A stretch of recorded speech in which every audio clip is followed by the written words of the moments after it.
ప్రభుత్వాన్ని అలాగే పవన్ కళ్యాణ్ గారిని విమర్శించారని చెప్పి రీసెంట్గా ప్రశ్న రావణ అరెస్ట్ జరిగింది. దాని మీద ఇది మీరు ఏమంటారు? అరెస్ట్ నేను చెప్పేది ఏంటంటే, ఈ ప్రశ్న అంతకుముందు మహేష్ అనే వ్యక్తి, దానికి ముందు పోసాని కృష్ణమురళి, దానికి ముందు ఇంకొంచెం మంది రాజకీయ నాయకులు పవన్ కళ్యాణ్ గారిని విమర్శిస్తే మేమేదో రాష్ట్రంలో తోపులు అయిపోయాం అనుకుంటున్నారు. మీరు గుర్తుపెట్టుకోండి, ఒకటే గుర్తుపెట్టుకోవాలి మీరు ఖచ్చితంగా. పవన్ కళ్యాణ్ గారిని విమర్శించే వారికి ప్రతి ఒక్కరికి చెబుతున్నాం, మూట కట్టి రైలు పట్టాల మీద వదిలిపెడతాం. పవన్ కళ్యాణ్ గారిని విమర్శిస్తే మూట కట్టి రైలు పట్టాల మీద వదిలిపెడతాం. గుర్తుపెట్టుకోవాలి ప్రతి ఒక్కరు. పవన్ కళ్యాణ్ గారిని దూషిస్తే విమర్శిస్తే రైలు పట్టాల మీద ఖచ్చితంగా ఇది చేస్తాం. సో ఉప ముఖ్యమంత్రి స్థాయి వ్యక్తి అరే నా కొడుకులారా తాట తీస్తా తోలు తీస్తా అని మాట్లాడొచ్చా? ఆయన ఎవరు అరెస్ట్ చేయాలి? తాట తీస్తా తోలు తీస్తానని ఏ సందర్భంలో అనాల్సి వచ్చింది? సందర్భం ఇక్కడ ముఖ్యం కాదు, అన్నారా లేదా? కొన్ని సందర్భాల్లో మనిషి వాళ్ళని మించి ప్రవర్తించేటప్పుడు తాట తీస్తామని చెప్తాం. తాట తీస్తాం, ఖచ్చితంగా తాట తీస్తాం, ఖచ్చితంగా వదిలిపెట్టం. జనసేన పార్టీని విమర్శించే వాళ్ళకి ఇది హెచ్చరిక. సో మీరు ఎదుటి వాళ్ళని మాత్రం తిట్టొచ్చు, అవతల వాళ్ళని మాత్రం మీ పార్టీని తిట్టకూడదు. ఎవరిని తిట్టాం మేము? ఎవరిని తిట్టాం? రాజకీయ పరంగా విమర్శలు చేసామే తప్ప ఇప్పుడు వరకు వ్యక్తిగత విమర్శలు మేము ఇప్పుడు వరకు చేయలేదు. కానీ ఇప్పుడు మీరు గమనిస్తే రాజకీయ విమర్శలు చేయకుండా, ఇందాక మీరు చెప్పినట్టు ఆ ప్రశ్న అనే అతను రాజకీయ విమర్శలు చేయాలి.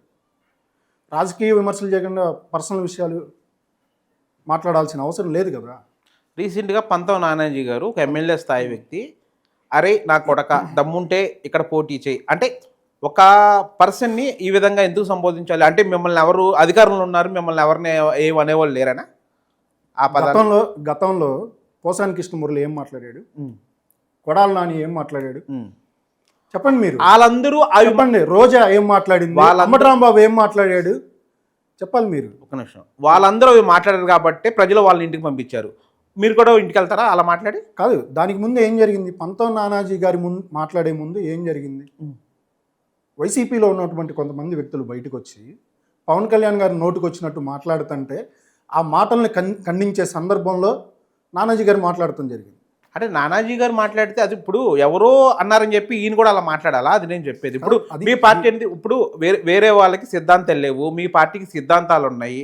సిద్ధాంతాలు ఉన్న పార్టీ కూడా వేరే వాళ్ళలాగా మాట్లాడాలా? సిద్ధాంతాలు ఉన్నాయి కాబట్టే 2019 నుంచి 2020 వరకు మాట్లాడిన ప్రతి ఒక్కరు ఈరోజు ప్రశాంతంగా రోడ్డు మీదే తిరుగుతున్నారు, వాళ్ళ పనులు వాళ్ళు చేసుకుంటానే ఉన్నారు. ఇప్పటికి కూడా మాట్లాడుతూనే ఉన్నారు వాళ్ళు. అయినా కూడా మేము మా సిద్ధాంతాలను గౌరవిస్తా మేము వెళ్ళకుండా ఉన్నాం. సో పవన్ కళ్యాణ్ గారు లేదా పవన్ కళ్యాణ్ గారి పార్టీలో ఉన్న వాళ్ళు మాట్లాడవచ్చు, అవతల వ్యక్తులు మాట్లాడకూడదు, మీరు ఫైనల్గా చెప్పారు. నేను అలా చెప్పట్లేదు.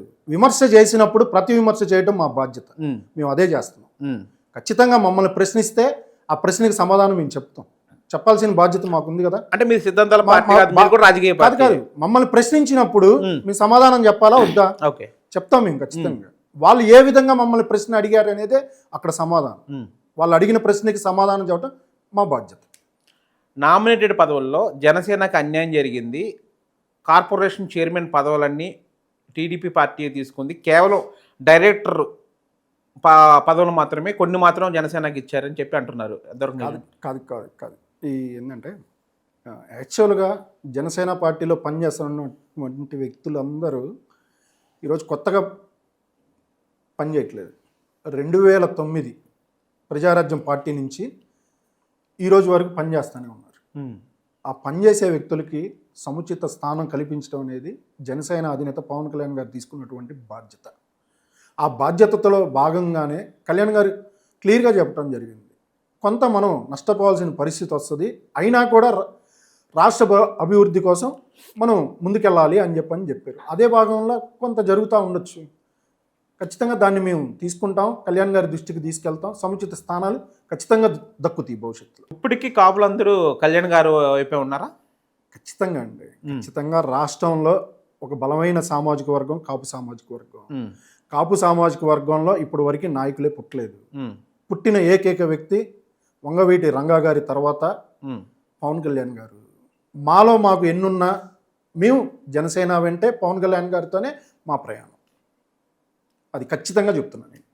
ఓకే. ఇది రాష్ట్రంలో ఉన్నటువంటి ఒక కాపు మాట కాదు, ఉన్నటువంటి దాదాపు 1 కోటి పైన ఉన్నాం మేము. 1 కోటి మంది గొంతు నేను ఒక్కనే చెప్తున్నాను.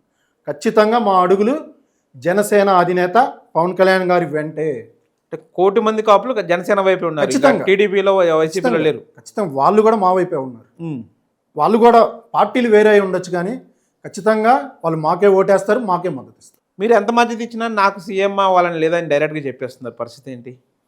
ఖచ్చితంగా అండి, ఖచ్చితంగా మేము సీఎం అవుతాం. పవన్ కళ్యాణ్ గారి దగ్గర ఒక రాజకీయ వ్యూహం ఉంది. ఆ వ్యూహంలో భాగంగా ఖచ్చితంగా పవన్ కళ్యాణ్ గారు ఈ రాష్ట్రానికి ముఖ్యమంత్రి అవుతారు.